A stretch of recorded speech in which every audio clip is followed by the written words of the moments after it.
अंतर आहे दोन झाडामधलं हे 16 बाय 16चं असं अंतर आहे आणि या दोन बेडचं अंतर आपण बघू शकता 16 फुटाच्या मध्ये आणि दोन बेड टाकलेले आहेत टरबुजाचे.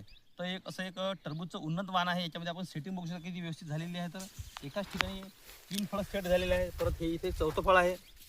इथं माझ्या समोर पण 2 आहेत, बाजूला पण हे एक आहे आणि मागे पण हे बघा फळं सेटिंग सुरू आहे. अशा पद्धतीचं एक आपल्या कंपनीचं एक उन्नत वाण आहे. आपण याची लागवड करण्यासाठी निवड करू शकता. आणि याच्यावरला सर्वात मोठा फायदा असा आहे की या वाणाला सर्वात जास्त पाला राहतो आणि पाला जास्त असल्यामुळे आपण ही जे उन्हाळ्यामध्ये जे फळांना चटके पडतात हे पडणार नाही. अशा हिशोबाने 16 फुटाच्या अंतरामध्ये आपण सिंगम वाणाची लागवड केली आहे. तर हे असं एक सिंगम म्हणून वाण आहे. तुम्ही टरबूज शेती करा, सिंगम वाणाची निवड करा. याच्यावरती रोग आणि किडी याचा जो प्रादुर्भाव हा खूप कमी होते, कारण की वेलामध्ये असणारी ही जी पॉवर आहे हे सर्वात जास्त असणारा एक वाण आहे. याच्यावरती रोग आणि किडीचा प्रादुर्भाव खूप कमी होत असते. सागर बायोटेक वेळोवेळी बाजारामध्ये चांगले वाण आणून शेतकऱ्यांना देत असते. त्यापैकी एक उत्तम आणि उच्चतम क्वालिटीचं एक वाण आहे सिंगम.